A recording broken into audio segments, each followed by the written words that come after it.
Welcome back. You're still watching The Globe on the SABC News channel. And we continue to pay tribute to the late Arch, and many voices have been coming through, people sharing their thoughts and their memories about their experiences and the times that they shared with the late Arch. We're now joined by the president of the Congress of the People Party, COPE. He himself a struggle veteran and politician. We're now joined by Mosiuoa Lekota. Thank you so much indeed for joining us, and welcome to the program. Thank you very much, and good evening also to the listeners and the viewers. Perhaps you can take us back to your first memory of the late Arch. What do you first remember about him?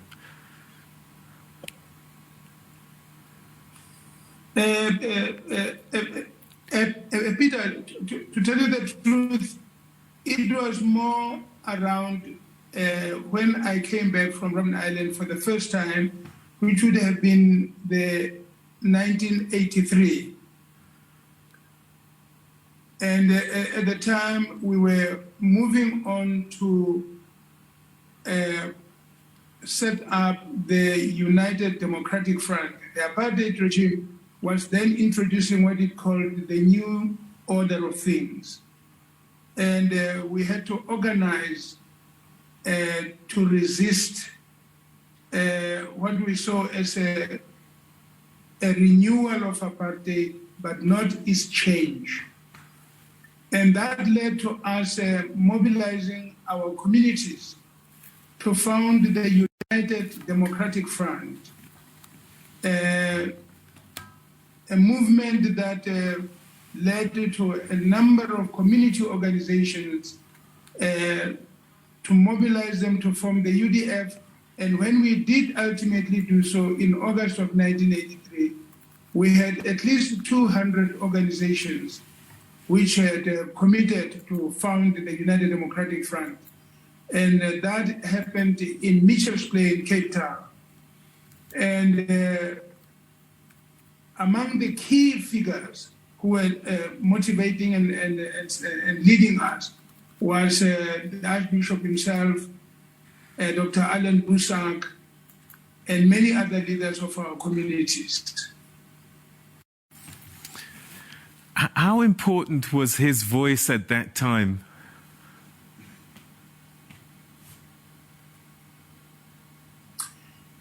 So it was very, very important. It was important because domestically, inside South Africa, there were no organizations that were regarded as representative of the people of South Africa inside the country.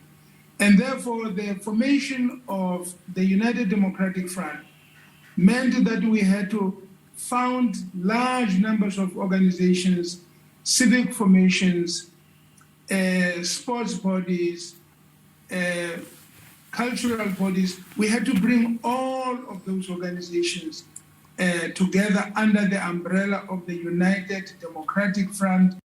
And for us to command the respect of the communities, we needed senior leaders, such as that of Archbishop Tutu, to be associated with this, Dr. Alan Busak, to bring them together and to bring our people together.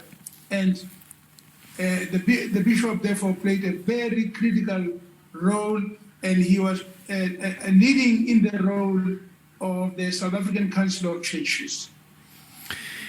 Many people talk about him being a moral compass, a conscience of the people in many respects, and sometimes brought politicians and leaders to order. Was that something that you saw right from the beginning, that he would advise and tell things the way should go, and that he would advise without hesitation? Well, quite definitely, he did not hesitate if things were wrong. He was not hesitant in pointing out that this was wrong, that was not right, and so on. And we felt, and inspired by his leadership, which was bold, which was not advocating, let me say, disruptive or aggressive. The point quite clear that what was happening to the black sections of the population in particular was wrong. And he said that and said it without mincing his words. What do you think it was about his leadership that he was able to inspire in the way that he did? I think the most important thing was that whilst he did not take extreme positions, for instance, he didn't advocate violence as a response to apartheid, but he did not hesitate to say that it was the violence of the regime towards the black sections of the population which drove our people to extreme reactions.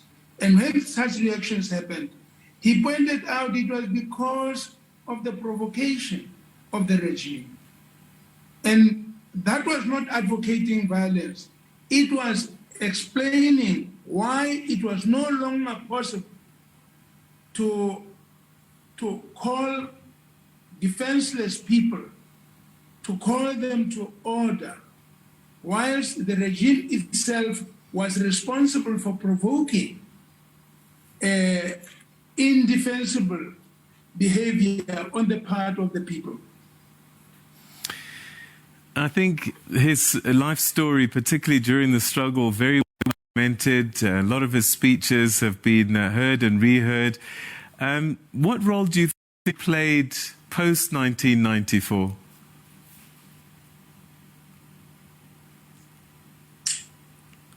Well, before 1994, I would like to start and say before 1994, we saw the black communities acting increasingly very strong against the work of the apartheid regime. And when, for instance, we were arrested as leadership of the United Democratic Front, and we were charged with treason, he stood out in support of us.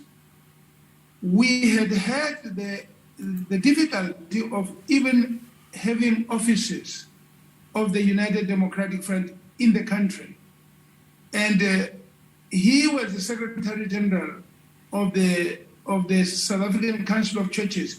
And he made the headquarters of the South African Council of Churches, he made it available for the accommodation of the offices of the United Democratic Front, because he couldn't see why an organization that is not violent could not be allowed to operate in opposition to apartheid inside of the country, whereas the regime was applying violence to the various community and community leaders. So that role that he played inspired us. It gave us the courage to stand up and to pronounce ourselves very firmly and clear against the policies of the regime. And so we took a tremendous amount of courage from that. Now, I may say that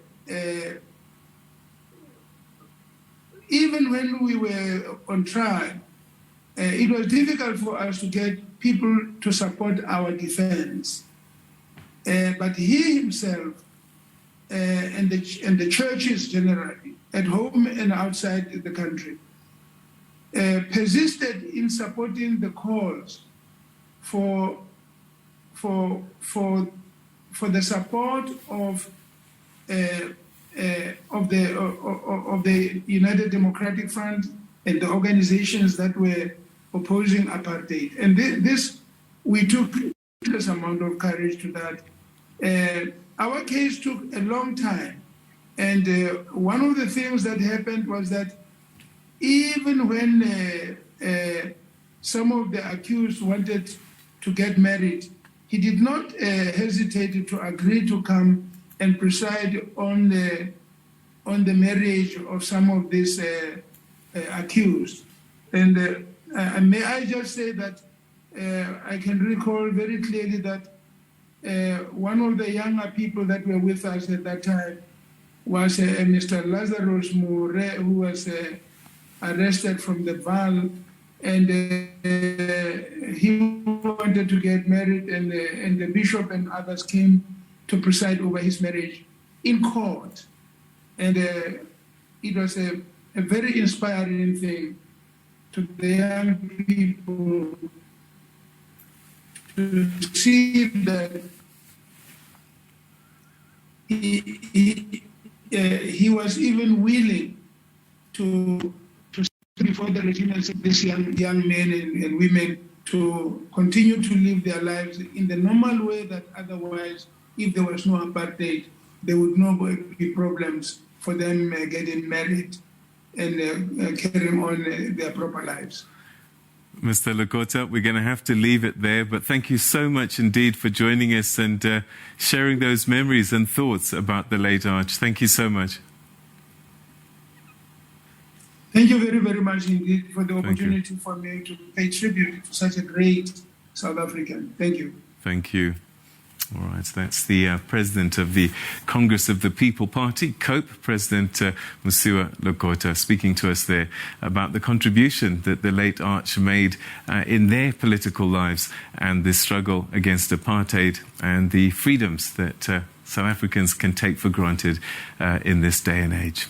All right, we're going to take a quick break, and then after that we'll continue with much more for you right here on The Globe, so don't go away.